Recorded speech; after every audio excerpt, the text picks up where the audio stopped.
Salut les cathos, aujourd'hui nous sommes le 11 novembre et nous fêtons Saint-Martin. Saint-Martin est né en Pannonie. Suivi en Italie son père, qui était tribun militaire au service de Rome. Bien qu'élève dans le paganisme, il en méprisait le culte.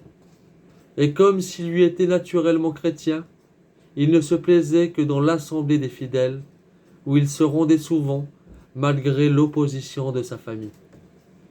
Dès l'âge de 15 ans, il fut enrôlé de force dans les armées romaines et alla servir dans les Gaules, pays prédestiné qu'il devait évangéliser un jour. Que deviendra cet enfant dans la licence des camps? Sa foi n'y va-t-elle pas sombrer?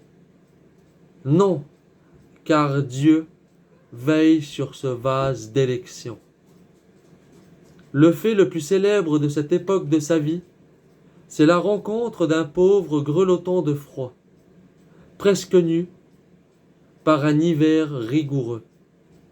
Martin n'a pas une obole, mais il se rappelle la parole de l'Évangile.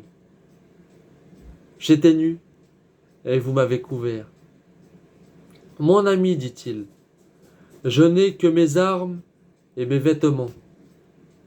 Et en même temps, taillant avec son épée son manteau en deux parts, il en donna une au mendiant.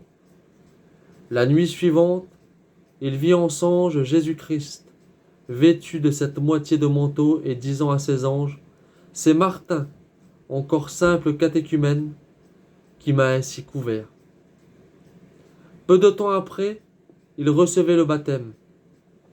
Charité, désintéressement, pureté, bravoure, telle fut, en peu de mots, la vie de Martin sous les drapeaux. Il obtint son congé à l'âge d'environ 20 ans. La Providence le conduisit bientôt près de Saint-Hilaire, évêque de Poitiers. Après avoir converti sa mère et donné des preuves éclatantes de son attachement à la foi de Nicée, il fonda près de Poitiers le célèbre monastère de Ligugé, le premier des Gaules.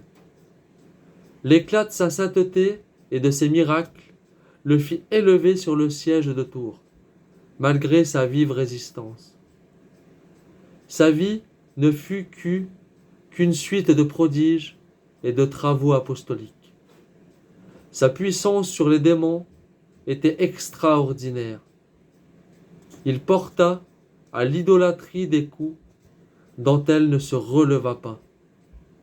Après avoir visité et renouvelé son diocèse, l'homme de Dieu se sentit pressé d'étendre en dehors des courses et de ses travaux. Vêtu d'une pauvre tunique et d'un grossier manteau, assis sur un âne, accompagné de quelques religieux, le voici qu'il part en pauvre missionnaire pour évangéliser les campagnes. Il parcourt presque toutes les provinces gauloises. Ni les montagnes, ni les fleuves, ni les dangers d'aucune sorte ne l'arrêtent.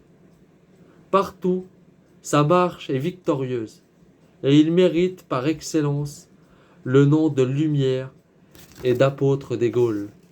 Que Dieu vous bénisse, et à plus les cathos!